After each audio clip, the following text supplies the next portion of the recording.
appropriation. That we would get some money in the budget, and we had met with Brian before then, is Ann and I had, and he, am I right? That was very receptive. This was no explanation, and so there was a letter of support that went out, and you know, and I told Brian this, we are all really, really, really good when we work together. Absolutely. Really good when we work together. And so it's not done. I'm optimistic. Now it's up to the governor. You know, to this point, the governor likes Branson. So, Don't anybody make him mad. but I'm so appreciative that you guys, were willing to listen, that you were willing to work on it, and that you were willing to carry it on. Glad to do it. And you all, and everybody from the Branson area, from the CID has done such a great job of making games. You know, I was impressed when we had that meeting and the communication that we had, putting me in a position where I could go to the House Budget Chairman and say, here's what we got, and here's why we need to support this project. So that was very helpful. I mentioned that a lot lately, that in capital is about making relationships, and I think both of us have done that really well. And Brad handling it with the budget chair, Cody Smith, because he's built that relationship with him for the past 6 years, was instrumental in getting it done. And we both do, but I have a great influence on the speaker who was down here in Branson just the other week, and to say, hey, this is something that we need, you need to get behind this.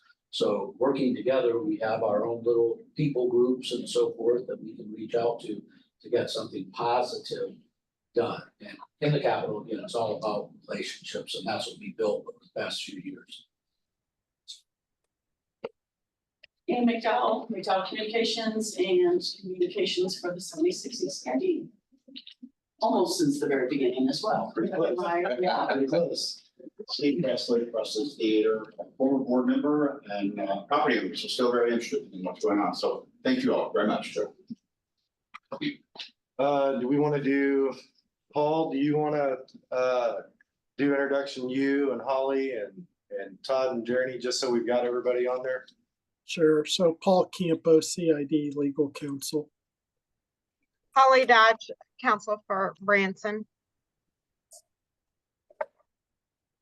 And good afternoon, Todd Goffey. I'm with Piper Sandler and serve as the CID's registered municipal advisor. You're muted, Jeremy. You're muted. Thank you. Hi, Jeremy Jackson, Great River Engineering. We're the 76 Design Collective doing the construction documentation for the project right now. Great.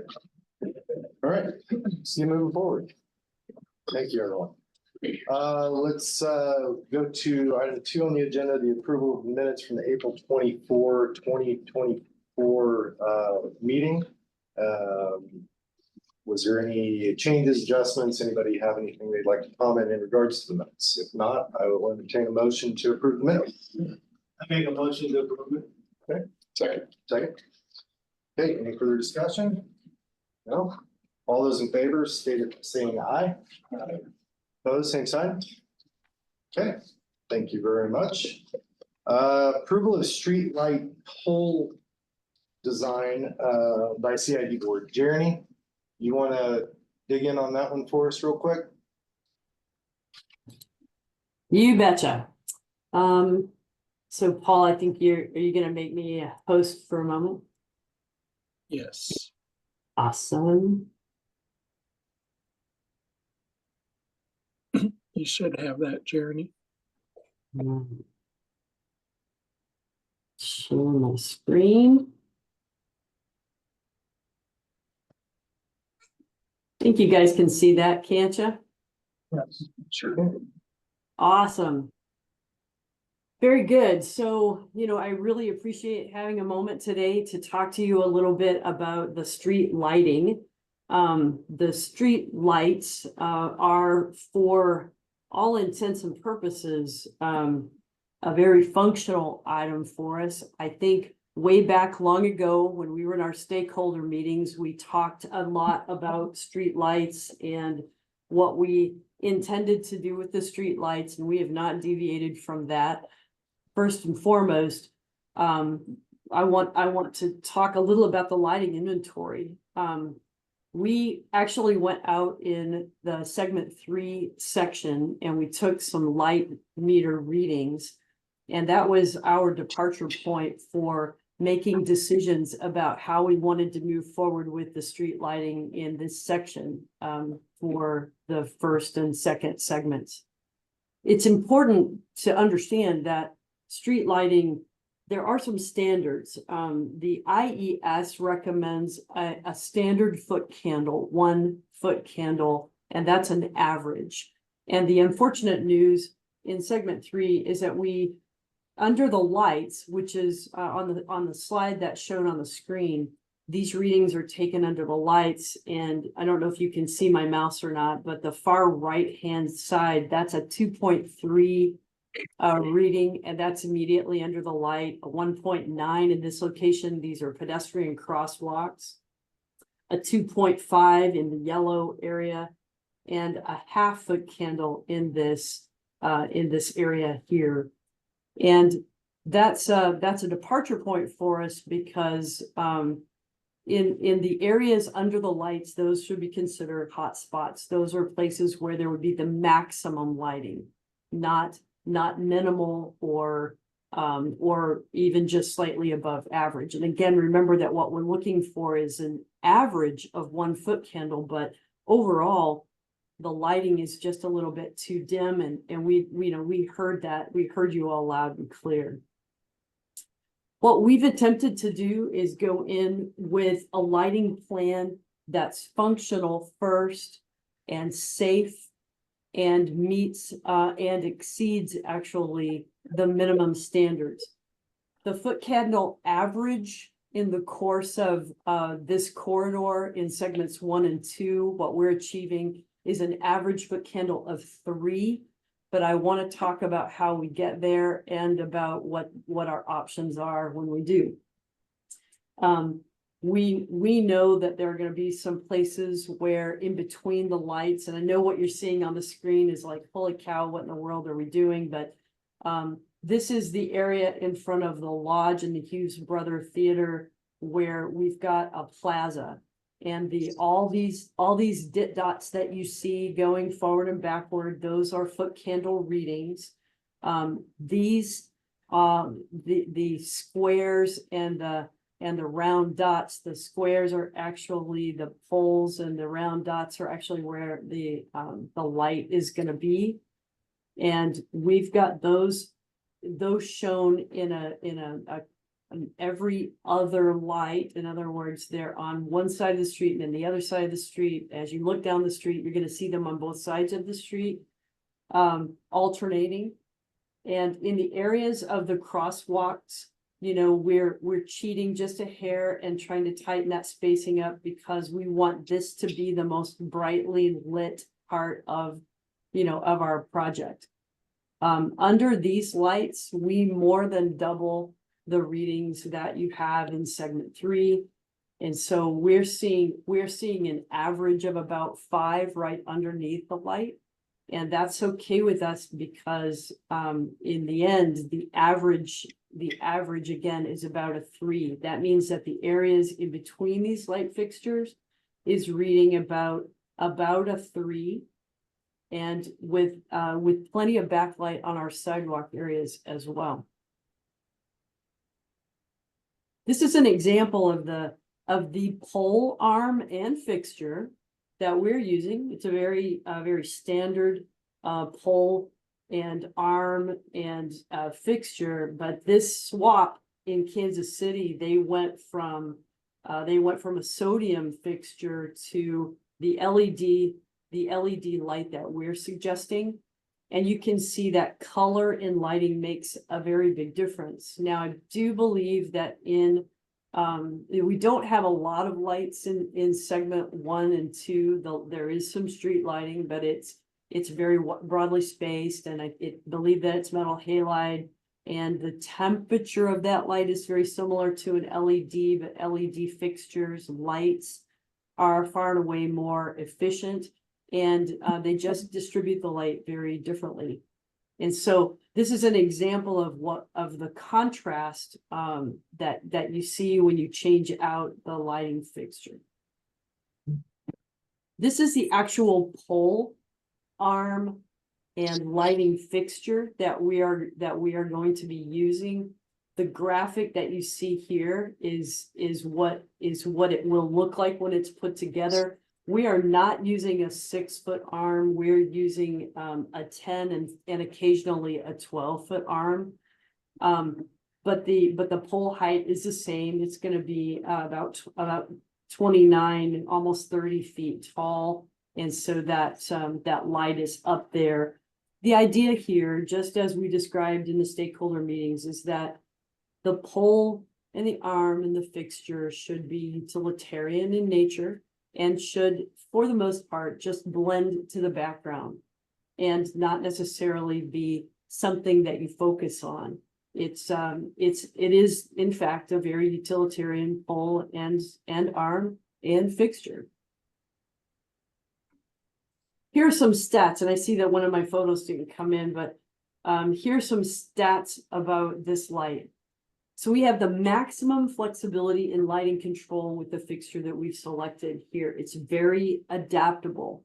It's a smart light, and so it does have, I'm going to go back to the previous, on the top of it, it has a node on the top, and it is individually tracked. One of the discussions that we had with Michael's team recently was, you know, what can we do if a light goes out? Are these things going to be circuited such that we can identify that light without having to get a lift and go and individually test the lights?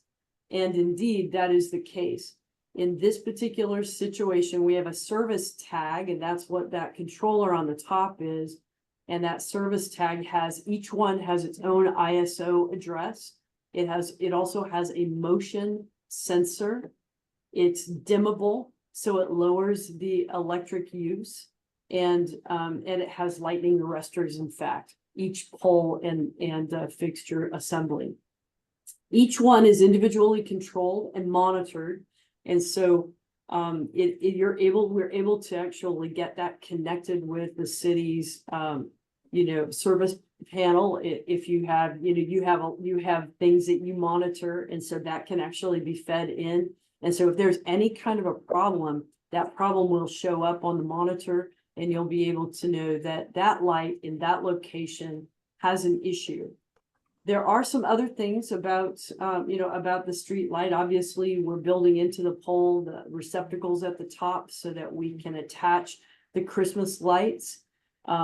These poles are standard poles, and so we already have looked at the structure of the pole to make sure that it's appropriate for the Christmas decorations that have been used throughout Branson. We know that that's a very important component of how the community works, and so we wanted to build that flexibility in. It is also, because it's a smart light, able to sense when vehicles are coming down the street. So at about, let's say you set it so that it's going to come on, whenever it gets dark, and it's going to go off whenever it gets light, certainly. But at say 2 o'clock in the morning, there's been no activity. There's a motion sensor that allows that light to dim down, use less energy. And then if a pedestrian or a vehicle comes into the range of that detector, the lights will automatically start coming up, and they just come up all the way. So then if the car turns or the pedestrian turns off path, all the lights don't come up, just the lights that are impacted by that particular motion, if you will. In any case, you don't have to use that if you don't want to, but it does give you the flexibility to use that. It is because the light is dimmable. We know that we might choose at some point to dim the light down and only use 1 foot candle, perhaps. And so we know that we can actually go out into the field and we can make those decisions. So we have the flexibility to do that, or we can leave it fully bright. And which again will be much brighter than what you have in that location and also in segment 3. Just as a reminder, in the locations of those crosswalks, we also will have the Hawk system. And that Hawk system, we have some options with the Hawk system as well. And one of the options that we have is what's called a blade light.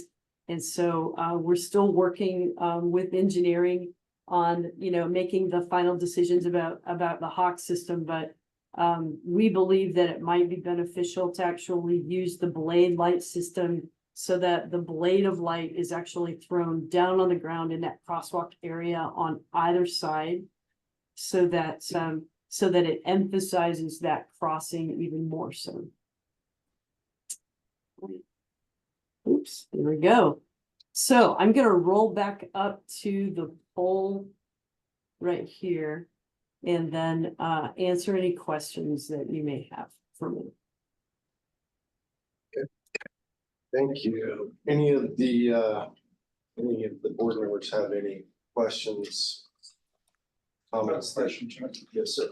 Jeremy, I know you've mentioned that these are designed for our Christmas lights. Are we gonna be able to have the opportunity to install other things other than Christmas lights? And I'm just thinking of welcome veteran banners or things throughout the season, throughout the year. If we have the ability to install banners or flags or something, I don't know if there's weight restrictions or if I don't- things- I don't think that you'll have anything that's as weighty as the largest Christmas decoration that we did the structural study for. That the wind loads for that Christmas decoration and the stationary loads for that Christmas decoration exceed anything that you would have with a flag or a banner or anything like that. Obviously, you can attach anything that you would like here, could be attached to, to these poles. There's a lot of flexibility built in. I was asked once before about music. We have designed into the circuiting the ability to add music in the future if you would like to in the base of the lights. This light does not support a music, in the actual fixture itself, but it could be added in the base. Can it play It's a Holly Jolly Christmas? If you would wish, yeah, you can. And I mean, remember that the best news I have for you is that in the utility corridor, we are able to stub up, obviously for these lights. And when we do that, we're also going to turn up for some extra things, so that if we're going to have Wi-Fi to the light anyway. And so if we need an additional Wi-Fi or an additional connection, we can make sure to make accommodations for that. Thank you, Jeremy.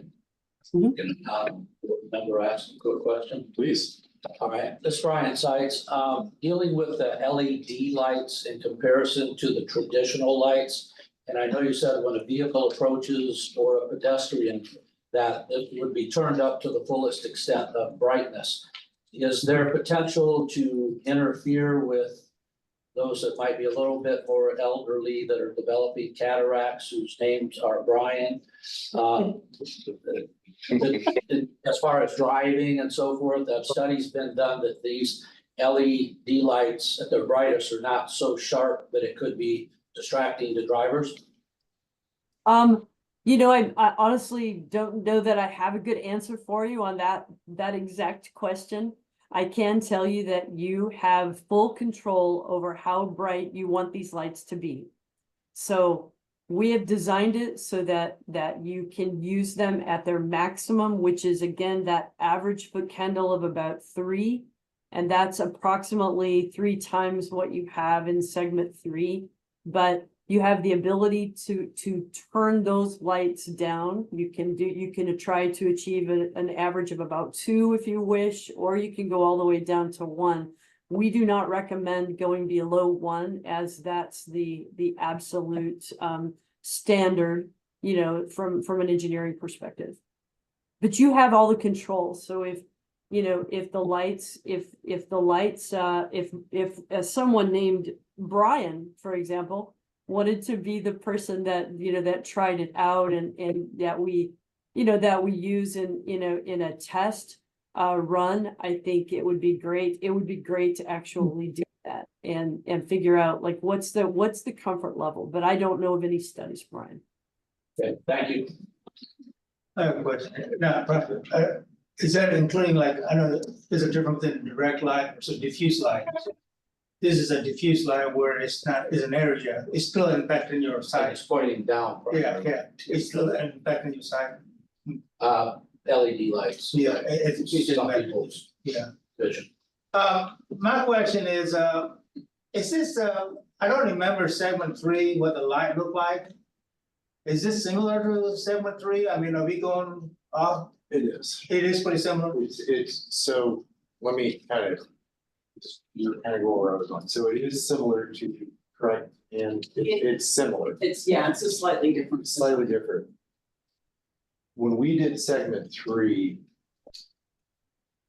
the light pole was not brought to the CID or anybody else. The light pole was selected by the project manager of segment 3 and they ran with it. Okay. We as a board at the time were not happy with the light poles that were provided. So that's kind of something I had on here because something that we as the CID board have always looked at. Yes, we have to do things by what the city requires or what the highway requires, everything like that. But you know, one of our biggest focus is creating an experience for our guests, creating fun, right? So that it encourages them to get out of their cars and walk 76 and things like that. So in my opinion, this isn't fun. Like this is basic. Yeah. Right. And so my next question was going to be to kind of Mike in regards to what are our restrictions when it comes to these things? I know that we've already done segment 3, and I know that there would be a cost associated with going back and replacing segment 3, but we're only at segment 3 now. We have 1, 2, 4, 5, and 6, and potentially 7 and 8 to go. So if we were to make a change to create fun, create excitement, to create whatever that is, but also encompassing that we're falling within what our requirements are with the state, the city, everything associated, now would be the time to do it, in my opinion. You know, what kind of restrictions do we have with that? So as Jeremy spoke a little bit, you know, you want to make sure that you have enough candlelight that people can walk across and that you're not creating a distraction.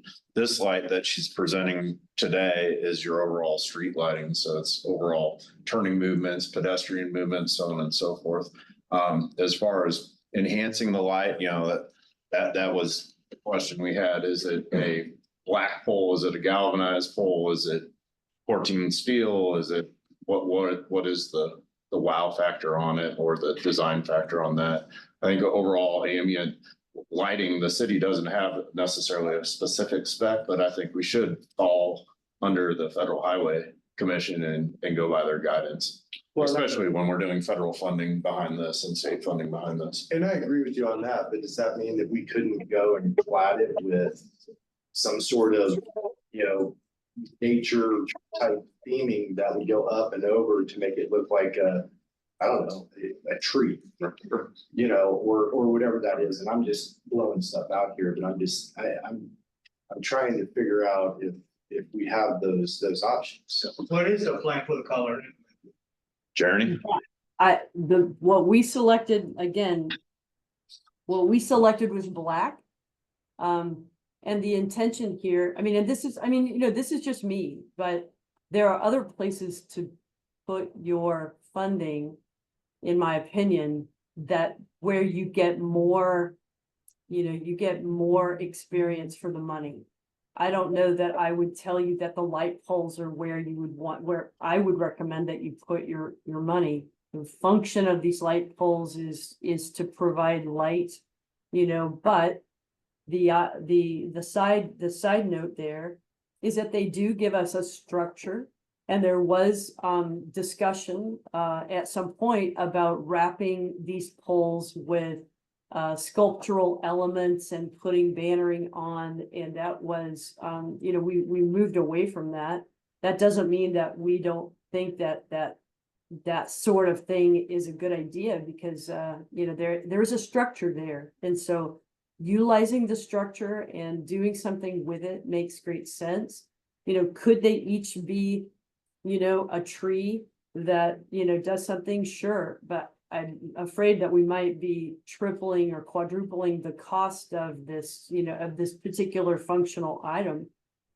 It's not for me to say how you want to spend those funds, but that was not a consideration. We always looked at this as a background item so that it would blend with everything else that's there at that level in the sky. Did I understand a few years ago that I thought I heard that we had already purchased the poles years ago? So that restricted us from making choices of changes. No, We're not sitting on any stock that I know. We purchased them a while ago. We installed them, but Okay. they sat during, like I said, they were purchased without any communication. yeah, so what was purchased has been installed. So we- Yeah. yeah, okay. That's my understanding. Right. I mean, don't get me wrong, we may be sitting on one or two, but we're not sitting on 15, 20. So you're absolutely right, because what we said at the time, we probably were gonna have to reinstall poles in segment 3. Yeah. Remember that? Yep. So we would install these old poles, and we basically took them down, reinstall them. And I think we were gonna have to, we probably are gonna need to reinstall them. Jeremy, are these 4,000 K? Yes, Okay, and did you say 3-foot candles? Average. 3-foot candle is the average. Yes. But they're dimmable. Yes. Yeah. Okay. Yeah, okay, all right.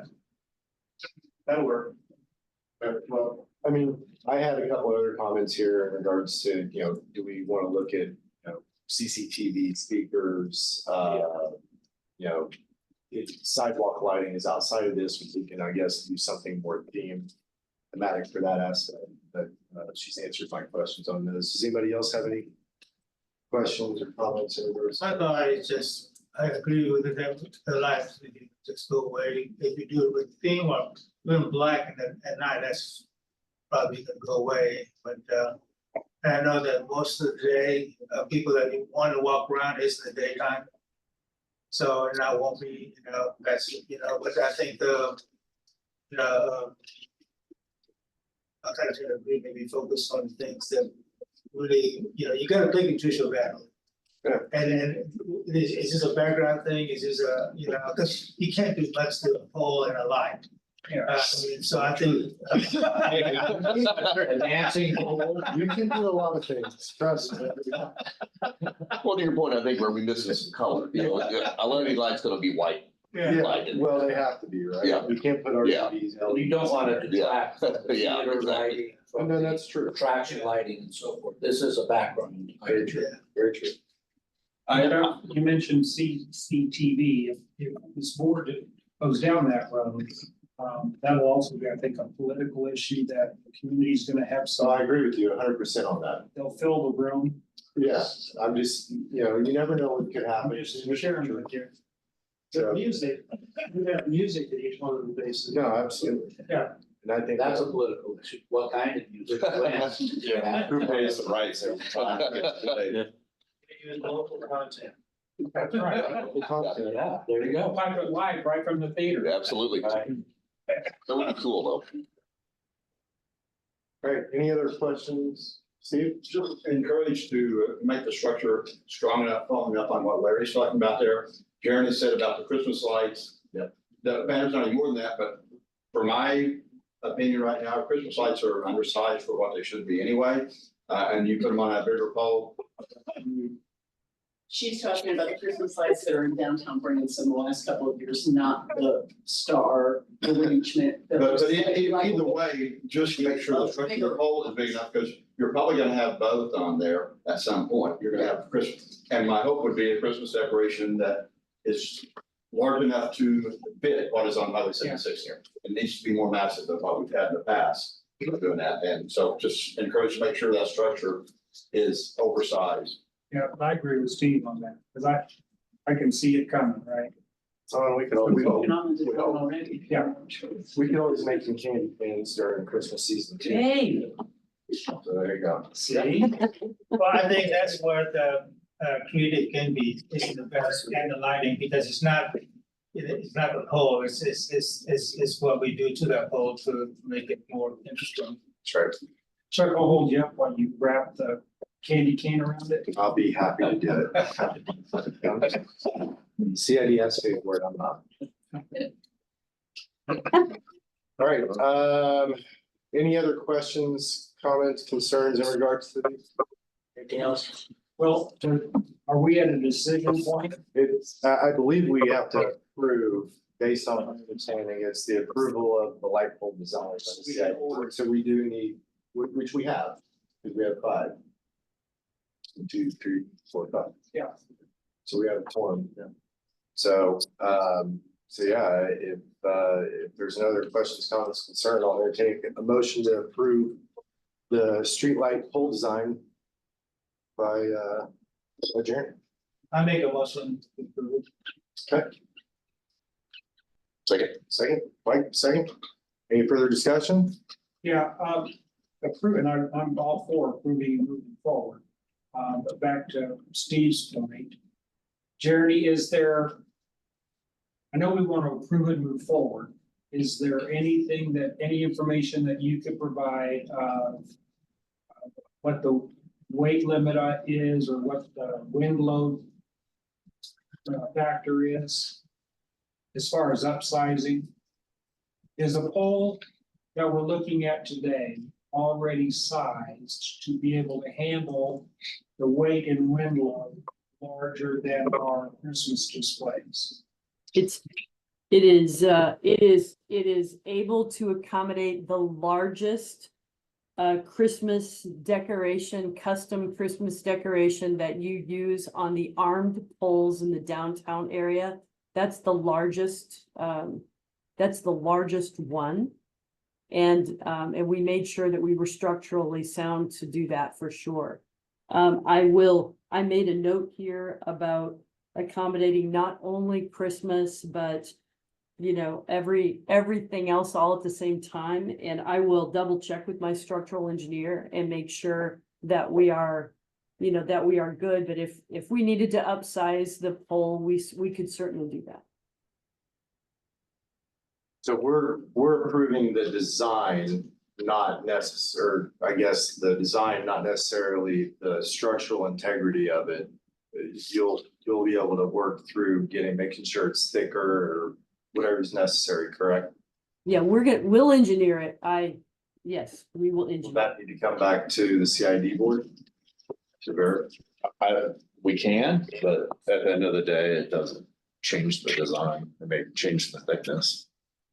The thickness of your metal. I mean, we just don't want another hang 5,000 Christmas lights off a flagpole down and, the roundabout and it bends over. So.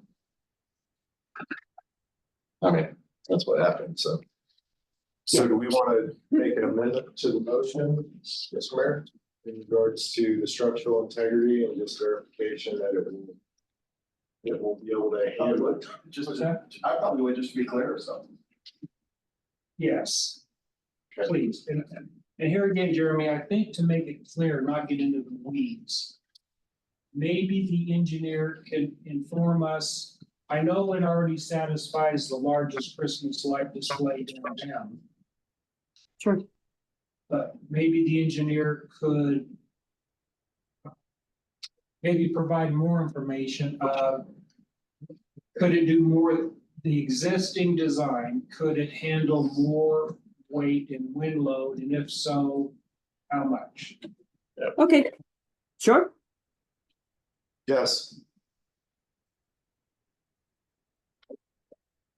So you see those all the way up and down the strip with different stuff on it. Absolutely. All right, so Paul, do you have that amendment?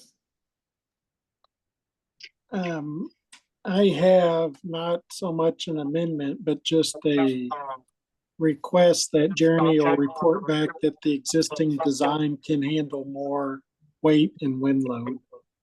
Okay, so should we go ahead and vote on this approval or hold off until that comes back?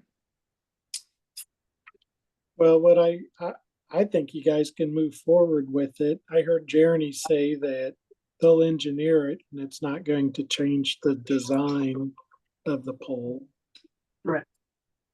Okay, we have a first and a second. If no further discussion, all those in favor, say aye. Aye. Opposed, same sign. Okay. Onward we go. Review of CID financials. You get to step in. We do.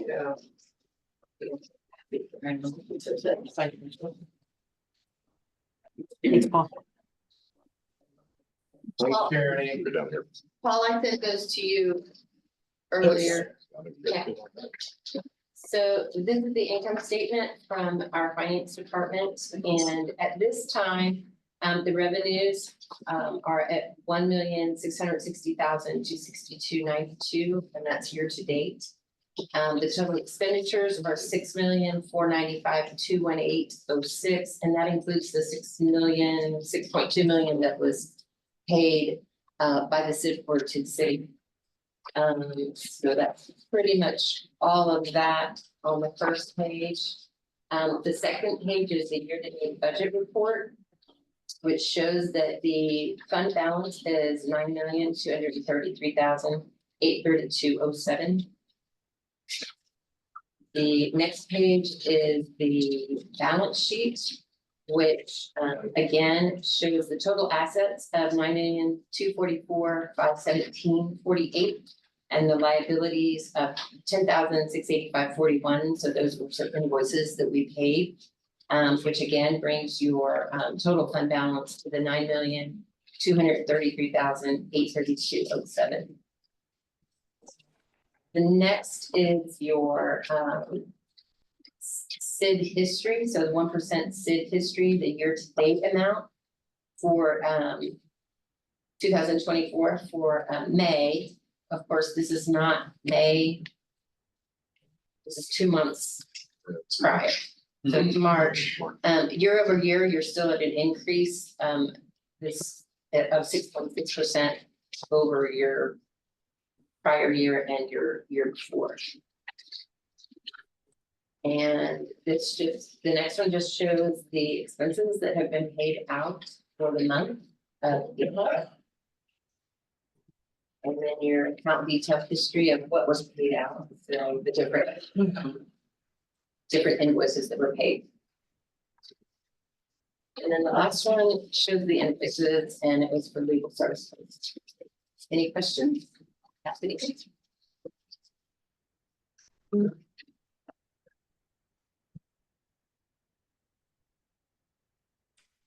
Anybody have any questions in regards to the financials? Well, this ties into last night at our board meeting, we were giving an update on the first quarter financials. And every category is up. This 2024 for the first quarter compared to 23. And this fund balance tracked along with where we're averaging. Still slight increases over our record last year, the record before that. So I think the trends are going in the right direction. Very, very encouraging.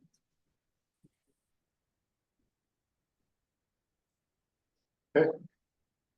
Nobody has any other questions. We don't have to approve the financials. Okay. And Well, we've already covered the great news about the 6.2 million. These are thank you letters that I'd like all the board members that are present to sign, and told Brian on the way in, I'm just gonna hand him his. But there's quite a few people to thank because lots of folks have been involved in and been helping, and in fact, there's one more that Gail just reminded me I don't have in there, but just 6 letters for you all to each sign, and then I'll get them to board members that aren't present, and we'll get those off. Lisa Rao and I with the city are talking about a press release and what media announcement we might do, waiting either for the governor to be in town or for if the budget to actually be signed before we make an official statement, but that'll be coming next. I think if we reach out to the governor prior to the veto session that's upcoming, encouraging him to come down here and set a date, he'll be less apt to take the money out.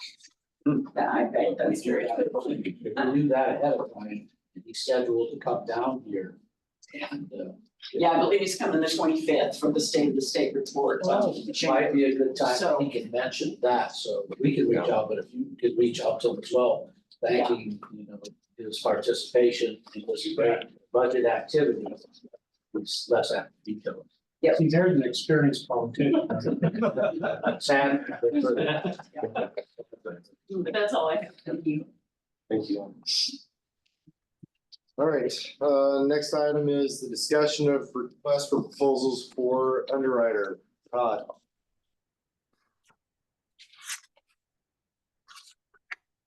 Had to reach for my mute button there.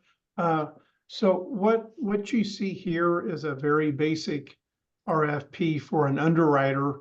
And what the underwriter will do at the time that we're ready to issue the bonds, they're actually the firm that will sell the bonds to investors and bring investors at the table and ultimately determine what the borrowing rate is or the coupon rate is on the bonds to be sold.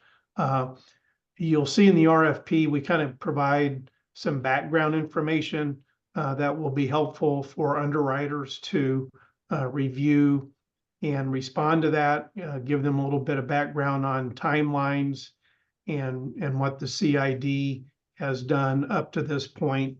And then we go on to request some specific information that we will go through to arrive at what we think might be the most qualified and best response to the RFP.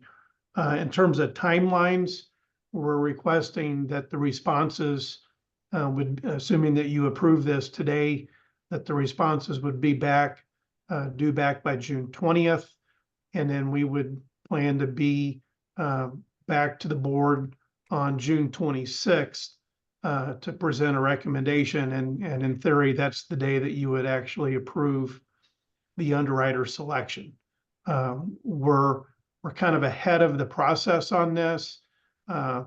We don't believe that the bonds will be issued until sometime this fall, but we think it makes sense to go ahead and get the underwriter selected here this summer, and then we can kind of collectively be working towards getting the bonds sold either this fall or whenever the project ultimately gets bid. So I'll maybe pause there and see if you have any questions kind of about the details of what's included. I'd be glad to answer those. Todd, I have a question. Hey, Chuck. Yes. What is your guidance on how best we could utilize the potential 6.2 million? We have a date of August of that being confirmed. I know we're a little early we're in the process of selecting the underwriter. Would your guidance be to reduce the amount of bond we would request for these two segments by 6 million? We can certainly consider that as we get closer. There is, as you can imagine, a benefit to having a meaningful cash balance. I mean, you're a long ways from having the project be bid. And so if there's something that comes up that no one's expecting, you have that cash available to you now as well as into the future. And so, keep in mind, this is probably 2 or 3 different series of bonds.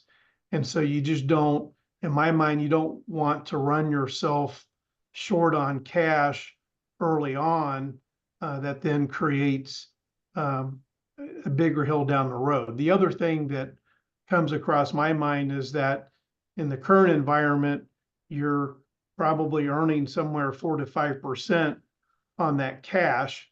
And so while the borrowing cost to be a little bit greater than that, there are some earnings. If you spend that cash, then you won't have those earnings to consider. But I think at the end of the day, I think we would, come back to you with recommendations on that this fall. Yeah, I appreciate that. And this is in your wheelhouse for sure. But we're sitting on roughly $10 million of cash today, right? That account will continue to increase until we start making payments. So it's that balance of what we can earn with the money today versus not paying whatever the 7 or 8%, whatever the bond rate's gonna come back. But like you said, we could talk about that, and it is a little premature. I guess I just wanted to at least begin the discussions, because we can't make a decision until August. Well, we're gonna continue to have soft costs and things like that, because we're gonna continue to design additional phases as we're done with 1 and 2, as we start construction. Absolutely. 1 and 2, we gotta continue to move into phase 4, 5, and 6, right? Yes, for sure. And we know costs are gonna continuously go up. Yeah. As well. Yeah. So, Okay, just want to throw it out there. no, I think it makes sense, Mayor.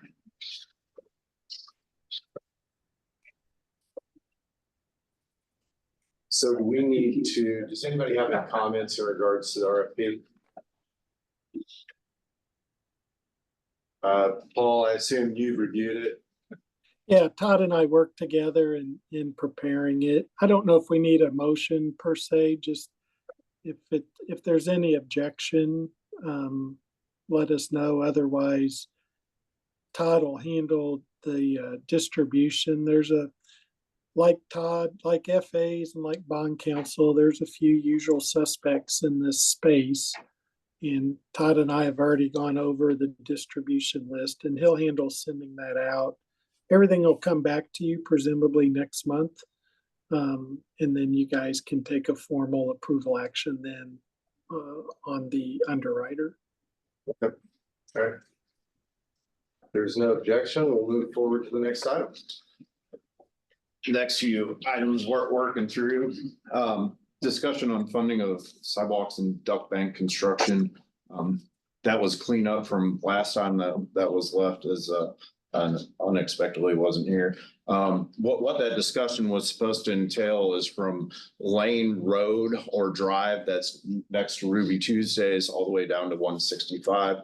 Just wanted to make sure that we're well aware that 165 in Gretna, which we'll be talking about today. So this actually caught up with itself. The sidewalks were not improved, and the duck bank was not finished in there, nor was the water line.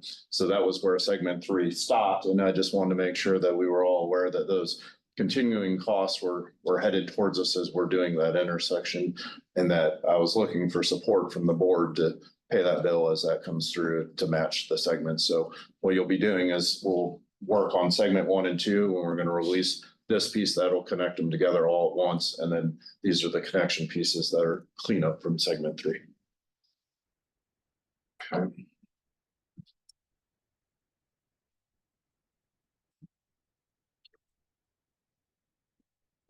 I think we have a responsibility of that, but I think we need to dig into see if you had some.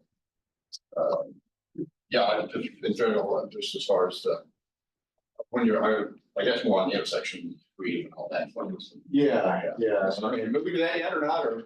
We're moving right down the list. This was last time I knew we were putting out the RFQ, and we'll go over that here shortly, but we know we're going to take care of the sidewalks in there. That's a necessity. So We haven't cost on that yet. we do not. And so it'll be very similar to the square foot costs on segment 1 and 2, but it'll be a separate construction bid. So it could be plus or minus $1.50 a square foot or maybe more, depending on the volume that's there. Has that been not the bid yet? No, that has not been designed yet. So you're still in the design phase of all of this and everything. So, Correct. okay. Making sure that we're having funding lined up with to match the city funds and NODOT funds, and we'll go over that here shortly. Gotcha. Excuse me, I just want to understand that. So the intersection at 165 is separate from segments 1 and 2? Yeah, because it's actually was a part of segment 3. When it all. Okay, so all these numbers that we've been talking about, 35 million, whatever, That is- does not include. No. Thank you. Segment 1 and 2 starts at Ferris wheel, runs down to Shepherd Hill Expressway. But you do have budget in there from otherwise previously for that intersection. Not from this. No, not from that, but I'm saying- Yeah, there's money that will. Sorry, I'll back up. Yes. So, yeah, this was the precursor to what was coming, and now time has caught up with me, so I apologize, we just didn't get that straight, so. All right, so let's move on to the cost of utility adjustment. So, as you know, last time the cost for the moving of utilities is bared as you go out to the utility companies and ask them, and the fiber companies and the cable companies. The first one that came in is here, and our goal is to have those all lined up at the same time instead of an afterthought on that. Liberty Utilities met with Jeremy Jackson and myself and had a long, deep conversation about the cost for their redesign and the cost for their infrastructure to increase. As you know, that's a cost that's outside of the scope of building it, but should be inside of the scope of what you all are bonding for. Utilities are a big part of it. So the city is taking care of the water side of it. And I have this handout from them. And I'll let Cheryl hand those out. And going over that, they're asking to get into design, which is outside Jeremy Jackson's scope, is $409,731. That is all encompassed in their $1.3 million, 1.365. So as you may know or may not know, there's two electric companies in there. This is just the first one at the table. You've done the same design, the same thought process on segment 3. This is just the first one to show up. I want to make you all aware of that, because as we move forward and get into agreements with them, that will encumber some of your money moving forward. This is something that they put together. This is just a proposal, it's not gone through our legal or anything like that. I just want to bring them as they come in. So some of them will be big and some of them will be small, depending on the notice of adjustment that we're working on that we'll talk about. Is White River bidding? White River will also have electric part in there too. So they are close to being done. All these meetings are over the next 12 days. So it's one at a time. They come in, they say, this is looking at your plans and you're asking to move this, so on and so forth, that this is what we expect.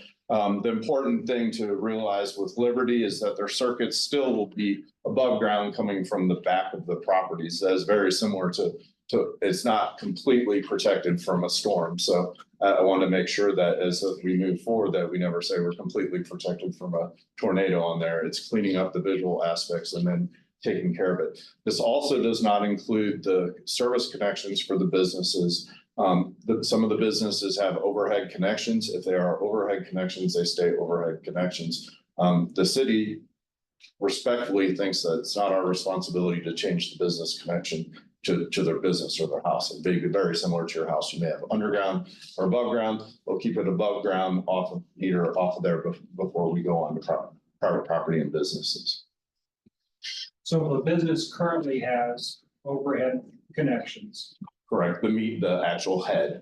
And of it stays that way. It stays that way. The business won't have an expense.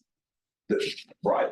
But if they chose, they wanted everything brought underground, they didn't want a service meter head that way, they would have to pay a fee to Liberty to replace that or call an electrician.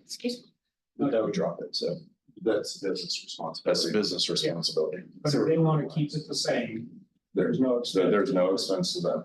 So it'd be service from the back, and Liberty's understanding is it's 150 feet from back of curb is what they're expected to keep underground and out of sight.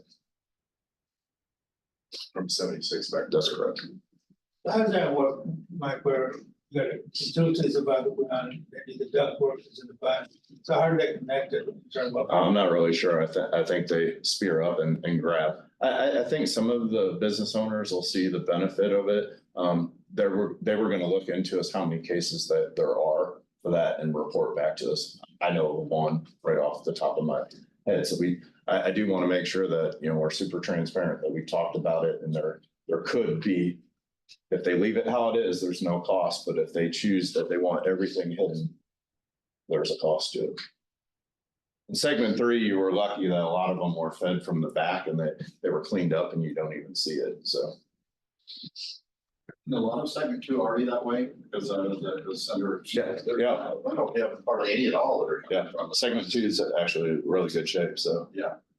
You're just, you know, the difference is your costs are gonna, you know, if you look back, your costs are gonna escalate because segment 3 was 0.33 miles, where this is gonna be about a mile. So you have a lot more connections, a lot more affected property, a lot more distance to run, but we're confident that Liberty this is not just a design fee that they stick in their pocket and it's all said and done. If you look at the second page, that's here, they talk about their estimated price and the reimbursable and non-reimbursable and have it all broken down. They're just asking for the commitment for once they, you know, they're third party designing and they have one engineer in house that the commitment is there. And so they're asking for 409,731, which I would have to take to, I believe, our board also. Yeah.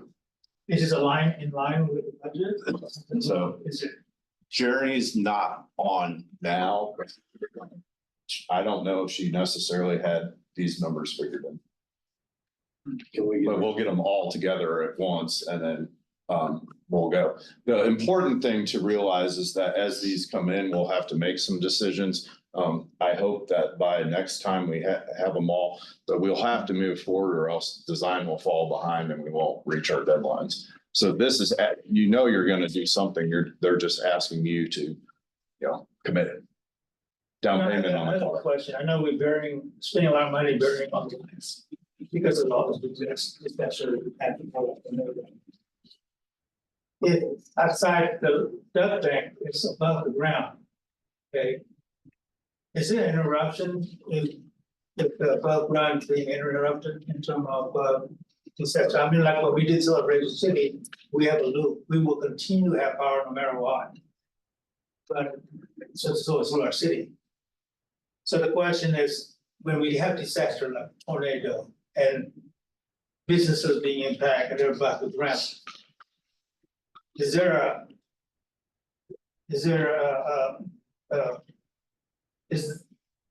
the power stays on with all of the business? How does that work? So how this works is they're upgrading their circuits. So as you think about it, when the tornado hits, they're gonna redo the circuit. And then they're gonna go house to house to house to house or business to business to business. So really, You stop that from there. So There's no the circuit interruption to remains. power. There's no Correct. interruption to power. But the circuit still could be broken, right, all the way back to the power plant. So anywhere it could be broken, but the likelihood that they get power service faster is because you're getting them grouped. For instance, they might have a circuit to a large brand new neighborhood with 150 houses. They're gonna try to fix that circuit and power all those up. First, go to every single house that has another service head from above and get into everybody's backyard. So getting one at a time versus, you know, when natural disasters happen, they make choices on how to get the power up the fastest and get those numbers from thousands down to hundreds. Yeah, okay. I think the question was interruption, whether or not, because it doesn't matter if you bury it in the ground, if it don't have power, Right. we don't have power. I mean, so we spent all this money of not really resolving any problems. You're you're spending this money to create better circuits. Yeah.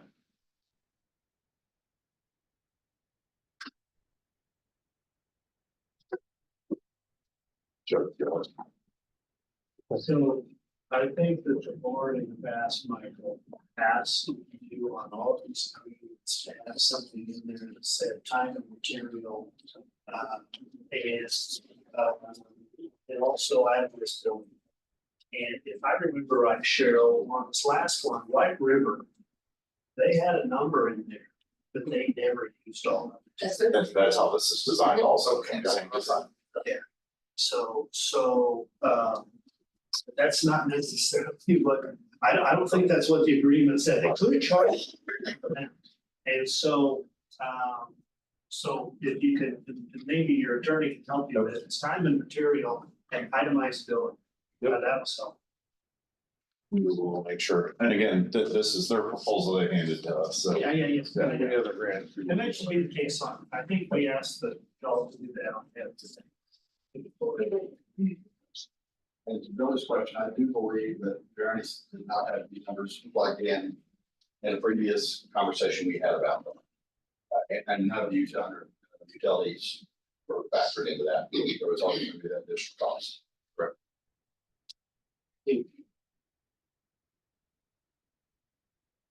All right.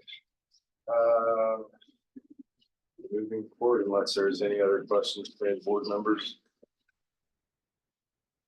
I have one, I just want to keep up. So what you just said, Steve, is as we've had discussions, and I know we're dealing with moving targets and in some cases guesstimates. But it wasn't long ago in this board, we agreed to a figure of 35 million. Are we still using the $35 million figure? That was 32. It was 32 and 32. 32.5. 32.5, I think is what it was. Plus the water, which the city's on, it's outside of the 32.5. As of right now, that's where we're sticking to. It would be my understanding, but we may have to revisit and see where that's gonna be when these numbers come in, because obviously we're 1.365 out of 32.5, and this is just one of six. So some. Yeah, so thank you. I just want to understand. So the 32.5 that we could use, these other expenses are going to be on top of that because Jeremy hasn't been able to plug in. Yes. So that could be significantly higher than the 32.5. And I think it's kind of a mistake on all of our part for probably not thinking about that whenever because we knew that was an above cost whenever we did segment 3. After it was done, we realized, well, this wasn't paid for, we have to pay the 120. So shame on us a little bit for not saying to Journey, is that included? If it's not, let's get a guesstimate number in there, so. That's fine, yeah, I just wanted to. But absolutely, coming up segment 4, segment 5, segment 6, we need to make sure that those numbers are in budget. And it's very important to point out that you really can't hip shot it or budget estimate it until you get a plan going.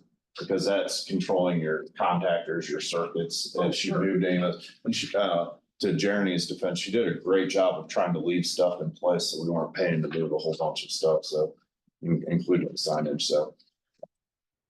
Yeah, your $6 million question there. Absolutely. That was the important stuff. Yeah.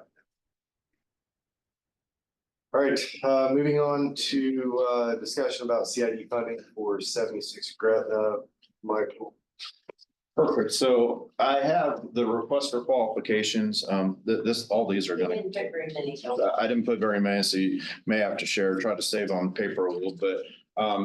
We presented this to the board, to you guys, and we had, 2 CID representatives weigh in. So this is kind of be a mash between 9 and 10 as a overall conversation. Hopefully I hit all the pieces. I guess I'd like to go to 10 for a second. In your last meeting that I wasn't present at, there was some questions about the selection of the engineering firm on 76-165. So this RFQ went out, came back. The companies were reviewed and CJW came out on top. The overall, Cheryl's going to share this out, which is the scoring. So we'll kind of tell the storyline that's here. We do have the individual scoring, but I thought it was inappropriate as a public document to show the individual scoring. I know Billy had brought this up, so I'm gonna dance through this really quickly and then ask you if you have any questions on that. The overall rating on that page will show you that Bartlett and West had turned in, CJW had turned in, and Great River Associates had turned in. The score, after having everybody weigh in, there were 9 people that reviewed. The RFQ went out, so it's the most qualified person that's there. Came back at a 3.5, a 4.05 for CJW, and a 3.79 for Great River Engineering. Some of the comments that were made as we discussed and worked towards the end is not only did the number make sense, but in the application from Great River Engineering, there was a question of if we didn't even have enough money in our budget to do any of the work. So that hurt a lot of people's perspective, and that was probably a misstep on their part, in my personal opinion. Other things that were taken into consideration is Great River Engineering was also awarded downtown. Downtown has the same kickoff time as you guys have. We wanted to make sure that we did not limit the company or over expand their resources in there. We were assured that they weren't, but the resources that were allocated to this project was, again, Jeremy Jackson and the same people that are working on segment 1 and 2. If you want to get them all in line at one time, you know, the best thing to do is bring on a consultant, a new consultant to the game. Now, there's questions that arose in the discussion of, well, when you bring this person on, they don't know any of the background history of the project. What we had found out after negotiations with them that we'll go to in a second, they're using some of the same subs as H Design for the wow factors. So you're not starting from square one, and they also are sitting on the sidelines watching that. Basically, what we're doing is we're sprinkling the money throughout the city, throughout the different groups that are there. And the overall scores basically tell the same story as CJW. The overall vote for the people was 6-3. And I'll leave it at that without having to dig any further for public record. Any question? I know, Billy, you had brought it up last time I watched your video, and I saw this pop back on, so I wanted to make sure that I addressed that before we go back up into the top for their contract. Well, it helped a little bit. I think the biggest thing, I know what is the player in it. Biggest thing is the landscape architect or the team, and the two landscape architects are completely a little different. They are working CW and Great River. Those are the two biggest things we think about as aesthetic and the understanding because I know both of them really well. I know one actually has a background, and so that was just, the other thing is just, I was just thinking about, you know, you already working with CW. If I did not know about the downtown, it makes sense because you really don't want to do anything like that. But also, in my point, somewhere in there, you just have to trust you, Mike. You and your team have done unbelievable job in terms of, you know, evaluation and, you know, studying this thing, what's best for the, you know. So that's part of it. But I was just curious because you asked us to grade it and I don't see we're not both are the people from the CID that graded to have some kind of same input. But I don't know, you know, I know that even Keith Francis from CW. Yep. And those kind of stuff, so I didn't know what the input was of that, but Yeah. but I think that at the end of the day, my point is just, you can break it down, twist it last time, you have to trust the team. And the team is you and your team, and the people that work with you, and you know what's best for it, and you've done it, and you understand what's best for it, so. I didn't have a problem with it, I was just curious more than anything else. I think the biggest concern would be the landscape architect. It's two different, completely different point of view, how they see things. With that being said, Brian had a question about. Oh, sorry. Or the RFQ. So yeah, let me do a little explanation on the RFQ. Well, make sure that was on Earth. Yeah, it is. That's from my car window in Kansas City. What I found interesting is what we're trying to do is create the interest in the project, right? So a lot of people like to say, oh, what is the project? And you see the pictures from Kansas City from my car. It's probably one of the coolest iconic signalized intersections that are there. there are lots of intersections that we found out recently that are doing things like this. What was interesting is I took those pictures, and if you look below there, your renderings from the Spirit of 76 are the last page that are down there. They kind of look like crayon drawings, but that's what you all had come up with Spirit of 76 many years ago. So we're not too far off. It'll be some type of blend that goes together between those two things. I appreciate Billy's conversation too about, you know, the WOW concepts and renderings, and CJW, we're in negotiations with them. I do have copies of this, but I don't want to put it on public record yet because the negotiations aren't all the way done. But H Design was selected by them for their architectural drawings and WOW factors. And what's important to talk about in here. Frank Sangoni is what's up. Frank is also in there, right? Yeah, I would assume so. Frank is the landscape architect. Yeah. That's So they declared their company that they were going to use. So that was the same company that Journey used. The only difference would be Vario would not be doing the drawings on there. But again, Mike, I trust you. That's more than here. You sleep with this somewhere in there. It's just more of a comfort zone that we have to trust you. You know that you're in good hands. No pressure. No. So, CJW, just for a little bit of background information, CJW does the most amount of intersections in Southwest Missouri.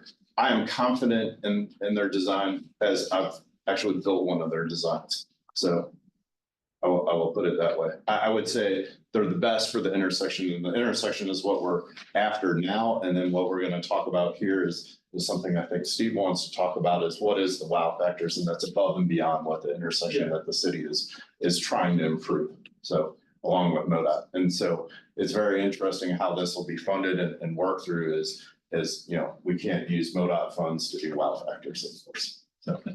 So this would be a straight across the highway intersection, and not necessarily. Not necessarily that This would shape. take So. away from Gorilla, Titanic, everything else. So that's something Distract. Right. The idea is to pull it into a gateway. They really wanted a And gateway I that's coming understand on. that So. concept. I've heard that before. So Gretna and 165, you've arrived there. So if you do a gateway down the Journey section at 1, and then you end up with a gateway down at 7 or 8 or even 6, somewhere in there, you end up with, you know, the sense of arrival. And so what we were trying to do is align with the recommendation of the Spirit of 76, the original guiding documents that you all worked so hard on.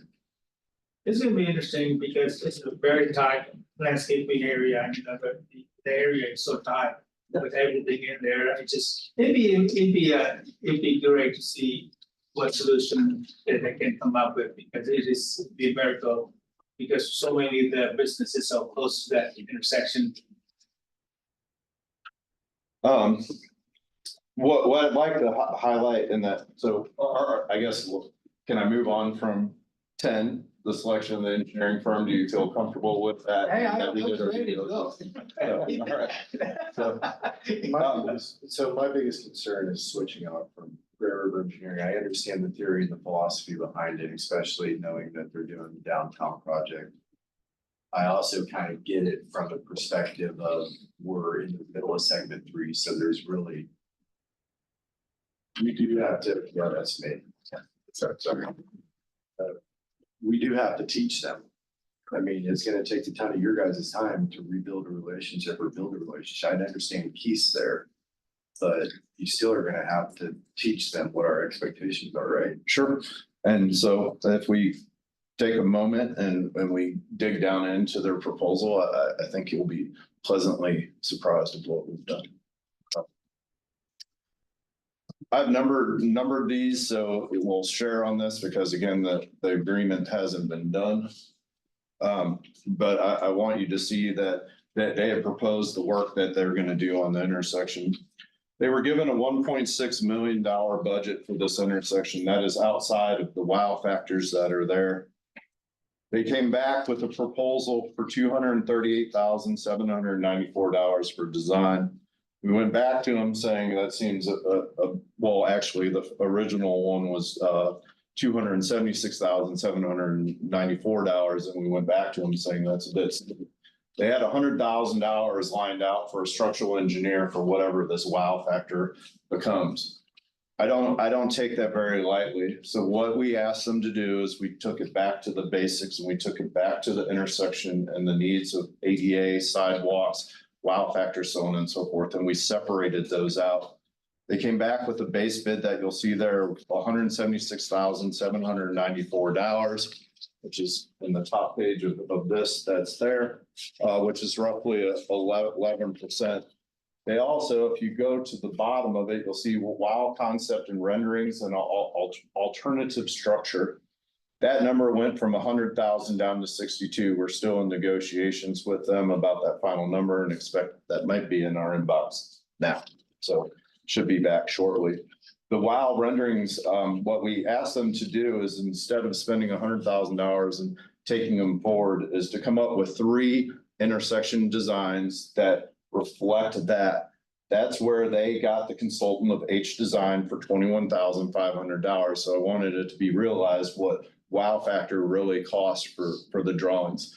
These drawings will also include the corner over at Walgreens and the possibilities that we have in there. We do have some easements and some restrictions in there with utilities and so on and so forth, but that could be an activity center. H Design, as you know, is part of your design collective, so they've been there for the whole time. They will present those documents to this board and then vote on one. And when one is chosen or a version of it is chosen, then they will go to structural design, which makes sense that you don't really take the cart before the horse. So that was a strategic design that the city had come up with to make sure that we're ultimately protecting taxpayers' dollars and we're not designing and then going back and forth and back and forth. With that being said, any further discussion on that? And I do need all 4 of these back. So the wow is separated out and put in there. The intersection is getting a turn lane. It's important to talk about the $1.6 million budget that was there. The city has money in the game. Also, MoDOT has money in the game. It's also important to talk about that when we approach MoDOT, as we start to accept state and federal funding and TAPs and all types of things like that, that we still have quite a bit of environmental study work to do. Although the environmental study was done before, we were hustling on the backside with MoDOT for a re-review of that. That's very similar to the stuff that we saw Brian Stallings and Elevate go through with cultural studies, so on and so forth. MoDOT has accepted with these two's hard work here, has accepted that they will reapply on our behalf because it's already done. Their contention was that for 3 years that we had not done work. I disagree. You guys have always done work on this project. So I think they came to our side without asking for brand new studies on there. So the other thing that's important to realize with CJW is this is a budget not to exceed, so you may actually fall underneath that number.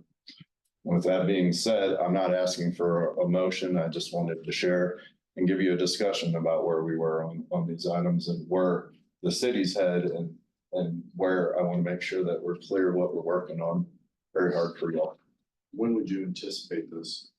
We are asking for the final design to be done because I like it so much in December and shovel in the ground in January. This year. That's correct. I'm trying to align them all at once. We're gonna make Branson really busy, really quick. They agreed to that. That's part of the pricing that's there. The other thing that I did that I've encompassed in this is that the wow factors are outside of this agreement, but at the $1.6 million that's in there, if they miss their budget, they redesign for free. That's standard. I'm glad I'm saying this on the record. Thanks, Howie, for writing that for me, by the way. So I got quite a bit of pushback because it's professional development. I understand escalating costs and prices. And so this allows the wow, and this opens up the discussion of how much money does the 76 board want to reinvest into segment 3 or approve for the wow.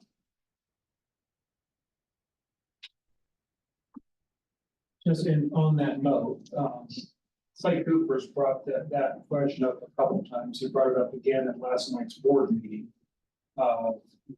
Segment 3, he feels, his opinion is that segment 3 was lacking on some of the wows that he as a business owner was anticipating. He was, in his opinion, he was promised this, he got a couple of inches, right? So he was asking the question if there was an intent going back to segment 3 and increasing some of the well because there's just not much. Yeah, and for those that haven't watched it, or thank you, Mayor Milton, for bringing that up.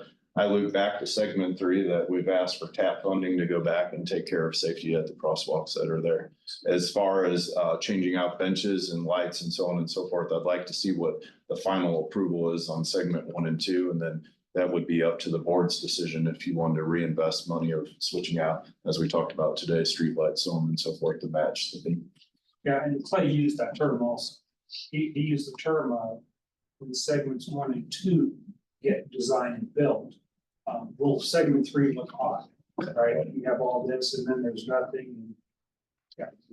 And from the meetings I've been with your board, I've heard from Steve and Gail and that you want to go back and do some touch up or some, and so that's at your discretion at that point.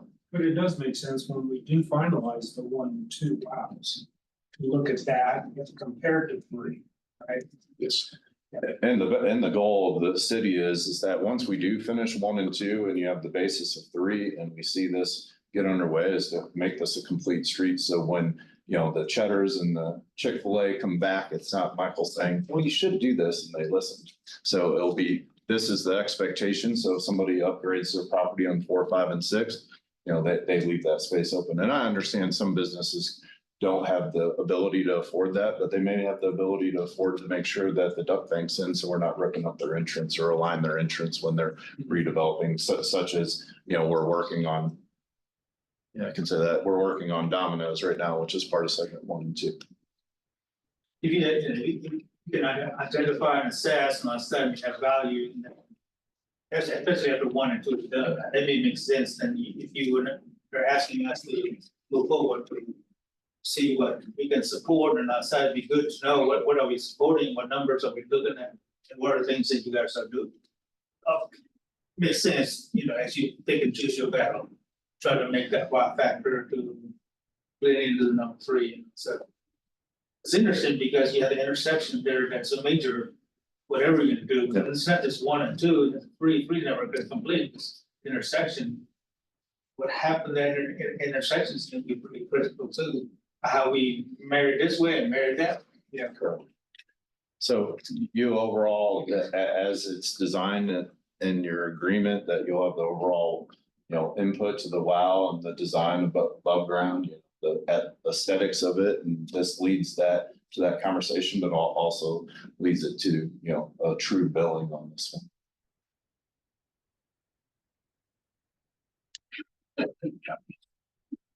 Steve has a question. That's fine. I'm sorry. I just. Whenever appropriate. No, you're good. You're good. I'm just sitting here trying to think about how we're gonna pay for all of this stuff from our perspective as well. Because, you know, we've got a $32.5 million budget for segment 1 and 2 right now. And we're already looking at the fact that we're gonna have to revisit that or deduct that budget from the WOWs and everything associated to keep that $32.5 million budget.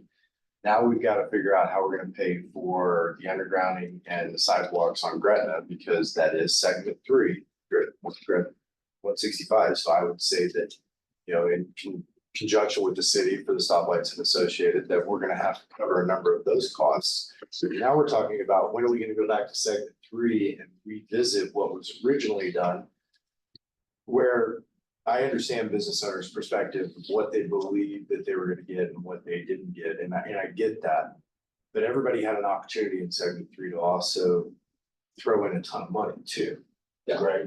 You know, if you look at it from our perspective, right? We saw the value. We spent an extra, you know, $500,000 to put you know, an airplane, grease lightning car, and, you know, do these things to better and improve our property.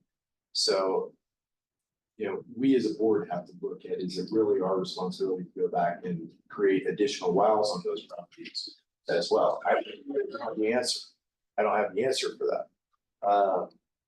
So now I'm keeping my budgetary head as long as I can, and we're doing downtown segment 1 and 2 and 165 and Gretna at the same time. I appreciate you guys so much and everything you do, but I don't know how you're paid. You gotta have one type of bandwidth to do all of that. So I took a 2-week vacation. Yeah, With no phone. That's right. yeah. I mean, We're moving at the speed of business. We truly are. We want to do that. and I love that. I do. Right. And I want to make sure that I'm super clear. It's not Michael. It's Michael, Cheryl, and 16 design professionals for segment 1 and 2. We're adding more design professionals downtown. It's a separate grouping of Great River. It's a separate grouping with CJW. You have 50 to 60 design professionals working hard to get you to there. I completely understand that and I get that, but you only have so much bandwidth. As in my opinion, I mean, coming from somebody that built a $50 million aquarium, and I was stretched then.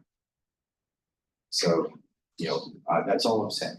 So, Steve, please. Well, just on the, talk about the banks, the connection of that intersection in segment 2, I think is critical in that point through there. And how that transition, you're narrowing lanes going into that. I still have a concern from that point through there. Just making sure that we can design those to flow together. And if that involves going back into segment 3 in some way to do that. I really think we need to be aware of that. And that's where I think a little bit of a rub of the 2 different engineering firms. Just they need to, one's gonna stop there, the other one's going in. In my mind, that was the idea of really did help mesh together. But I'm with Billy, I trust what you guys are doing. It's helpful to hear that it's the same, as far as the creative side of it, it's the same firm on that, that you're going in here. So just, you're going back a ways to create the turn lane. You're still gonna be probably short of where that segment starts, segment 2 starts there. So just making sure that those mesh and make some sense, you know, from a design perspective. So then my second point is not gonna sound well with Chuck. And totally agree with the budget side of it from that point through there. But I looked at the intersection a couple nights ago and I watched the corner where the service station and the motel is. I don't know how many of you are aware, but if you would probably talk to the police chief, there were 3 police cars there. That intersection is a real concern, safety wise, for the public at all that. So in my dream world, when we looked at, and I think we talked about in segment 1 and 2, that is there a point where we buy property and we do something with that? I just throw out the wild idea of looking at that corner and seeing if that's something the city board would consider looking at purchasing that property, making that a green space in there, being able to make that look like it should look with a business that is detrimental to what's going on. It was for sale at one time. I don't know if it still is or not, but that corner is a real problem for this community. You know, one solution might be to look at being able to buy them. That's my 2 points.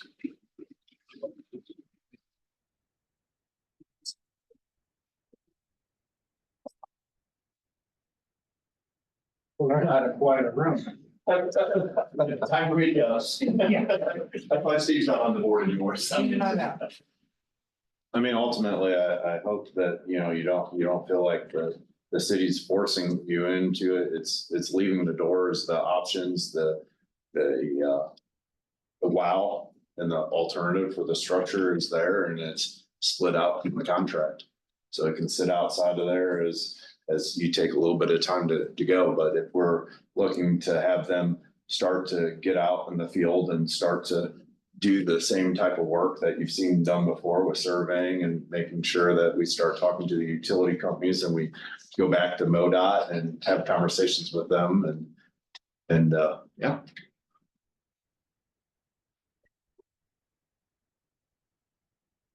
Okay. Any other comments on this?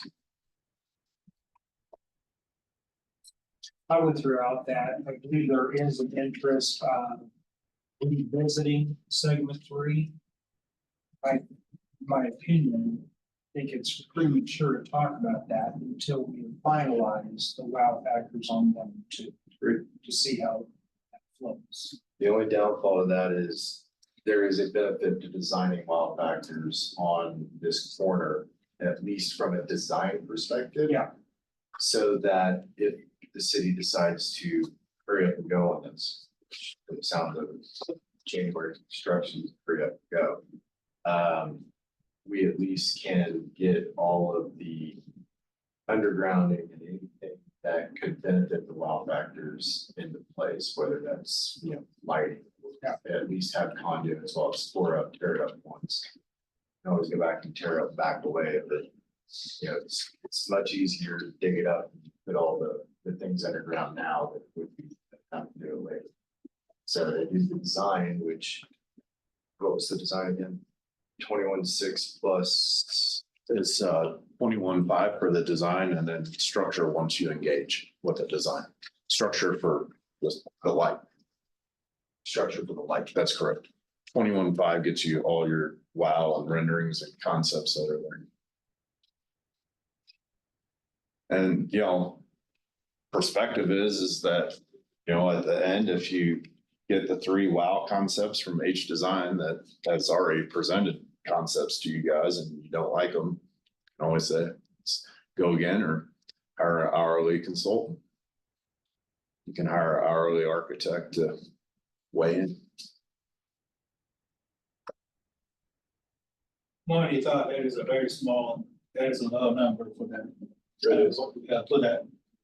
the work that they're gonna do for 3 concept and all that stuff, like a shop. 21.5 is not That's very, nothing. that's not good. No, they're saying that. I do You don't need to argue with. hard negotiation. I'm telling you, they've wanted this contract for a moment. We've gone back and forth. Matt's about tired of me. I make him the scapegoat. I'm like, hey, ask him again. No, they're happy to do it. I'm just saying, wow, that's a good price. You guys got a fantastic price with Jeremy for design of segment 1 and 2 at $2 million. You will not get that. Not in this environment right now. That's what we're struggling with now is consultants are coming in a little bit higher than they were before, a lot higher in some cases. With that being said, what do you need from us on this? Prayer. And, I guess what I say is I would love to hear that you guys would inject $1 million into this. $1 million when you're collecting $5 million a year definitely helps to develop a cost basis in there. Will we spend the $1 million in there or not? It doesn't know. Well, we're going to work the top part for a minute, but we're going to have to make some type of decision there. Is $1 million enough for what your wow needs to be in there? Well, from my perspective, I can't commit $1 million to it. I could agree to commit to 21.5 for the design. If that's something that the CID needs to cover the cost on outside of, because I assume it is since it's. It's in the segment. I'm picking up segment 3. The city is actually going to defer this one to Kathy. The city's taking on this whole cost of this area, the signal, the intersection, and it is in segment 3 and it was left behind. I think it was responsible of the city to realize that's one of our oldest signal cabinets that are there. And I think, to get it in line with our whole system, this signal is needing to be upgraded for sure. And that was a commitment to MoDOT many years ago. And MoDOT is asking us to spend the money. But then when we said, hey, here we are with the contract, they're like, whoa, hold on. So, and they could possibly be our grant administrator too for if this, you know, the hope of the $6.2 million is in there too. So they'll have a lot of control over stuff that's in there. So the city had definitely given us a budget to make this project happen, and super appreciative of that. That's why this project's here too. My last comment of the day before I forget. Steve mentioned that lighted area across from the Titanic with that hotels not being used, gas station, the signs aren't being used. You have a veterans garden as at the corner of 76 and Roark, and it's very nice. You can look at it. Some people walk. What about a green space of Jack and Sherry Hershey? Whatever you want to call them, right there, green space with tree chapel, plant the trees. I mean, the green space there also, you know, right there in the downtown area, so it doesn't look like a concrete jungle, it doesn't take away from the Titanic or something. I think a Jack and Sherry Hershey Park might have a buyer. Little area where the city doesn't, yeah, money, it has an area. Even though I saw him last night, and I had dinner with him, at the Floyd Memorial, those individuals, that is a green space. Yeah, be nice to have a Johnny Morris garden too. Could you imagine what that garden was looking like? Both under Ridge. Loud, and lots of crowd. Nice, quiet, calm. All in that conversation with the city budget that was allocated to the Public Works and Engineering Department was right at $1 million. And MoDOT's the other part of it. And what about what? And MoDOT's the other part of it. We gave them a budget of $1.6 million. Like, what would you use this $1 million? Well, that it's for their wow. So it's for taking care of what they want, what the possibility of the above ground looks like. Another activity center on the corner with Walgreens is what we proposed in the RFQ. The signalized head, does that mean that some type of musical theatrical shape? Is it from the 76 Spirit? What does that look like? And that's ultimately what this board does, is guide us with the creative part to that. I like straight up and down metal posts. I'm not gonna lie. It's easy, repeatable, but at the end of the day, you know, if you want to create a new vision and create, you know, the economic boost that area needs, you need to cut all those pieces together. Yeah, and just, I know I'm only one opinion here. But I lean more towards supporting that, because I would hate to see us at the end of the day spend $100 million on 76 and end up with a lot of underground, a lot of this, sidewalks, and shoot ourselves in the foot on the wows. All right. I don't disagree with you, Eric. I'd like, you know, if my biggest concern, and again, I'm just one person on this board. My biggest concern is the budget and the funding, and is it gonna take away from other things in other areas that we have planned, or things that we need to do, knowing that costs are gonna continue to go up, inflation is gonna continue to go up. I'm all for going ahead and moving forward with the design aspect of it.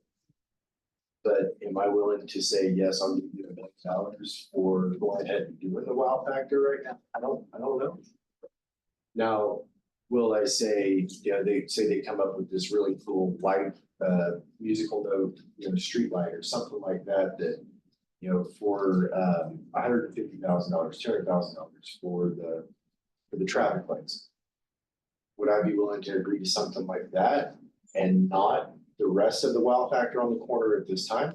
Yeah, because it makes sense to do it as you're doing that part of it now. Yeah. And then us being able to come back and, you know, throw in garden or throw in the other aspects. So I'm not saying no completely. I'm just saying I can't agree. I can't in good conscience say I would just say, here's $1 million. But design, absolutely. And then based on the design, let's get a cost per piece. Yeah. Say, what do we need to do now so that we're not coming back later and doubling our costs of what it could have been in the first place. Does that make sense?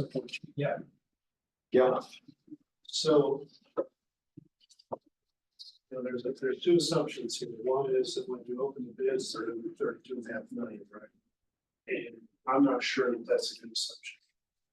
It's either, I mean, you got three choices. It's either less than that, it's equal to that, or it's more than that. But if you did the design and you open those bids and it's 28.5, well, then it's easy to spend $1 million, right? Okay. If it's 37, to Steve's point, you want to do that intersection right. We'll do it right. And so you've got a timing issue. But remember what Todd told us when he originally gave us the financial outlook for the future. He said you don't have enough coverage to do the final section. Right? You don't have enough coverage, bond coverage, if our projections are right to do the final section. And frankly, that's where these guys have done. The real number's 18 million. And at that point in time. And so if you want to take what I would call a business approach, if it was your business, you want to know what it's going to cost you to buy segment 1 or 2 before you commit to buying something else. But you could be prepared to buy the corner. Let's go ahead and do the design. Yeah. For the small cost, might as well do it, and then based on that, we get pricing together and figure out what we can afford, because around the same time, we're gonna get numbers on segment 1 and 2. Yeah. Yeah, because we're gonna be getting those, what was the timeline on that? October should release it. You'd probably have them by end of November and then try to get it through the boards in December. So no Christmas travel for. I'm going to Mexico, so. Yeah. So like I said, I would agree with that aspect of the design. So as we designed it, it seems that it'll work. It's a alternative that's there. We'll engage the 21.5 that's there and see how it shakes out for a little bit, and they'll be presenting to you and we'll get going. We covered that cost, that 21.5. I would assume so. Paul, do we need to do a motion in regards to that? Do we have to push it off because it wasn't on the agenda for it, or? Yeah, there's nothing on the agenda, but we can work up some sort of resolution for the next meeting just to document it. Okay, all right, so do you need anything from us to move forward on that? Right now? Not right now. I may All right. touch base with Michael between now and then, but Like, I guess the next question is, does any of the other board members have any issues with moving forward with the design? No, that makes sense. Right. Okay. Easement contracts and utility adjustments. Sure. We talked about utility adjustments, just a quick update for the easements. You have access to it as well as I do. I pulled it last evening right before we did our presentation. We have 0 easements signed, but there is quite a bit of movement on there. As you remember, there was kind of like a stoplight. There was contacts made, negotiating and researching. The greatest thing is that we're down to only 12 people or 12 properties left that they're researching, meaning that they're trying to reach out or people haven't called back. Again, we asked the board and in there also with you to reach out to business members and friends and friends of friends to try to get that number to there. Negotiating, we're in 20, which is a really good sign, which means that either they're really close to signing or they, all I need to do is pull the trigger one way or another. Contacts made on that are 17. So they're well on their way and they're keeping their timeline. And I just want to make sure each one of these meetings, since they're once a month, that we're updated. So this should be a couple times we do this and done. Great. And we have had to send them updated documents every once in a while. There's something new from Great River and we forward those on to you. Good.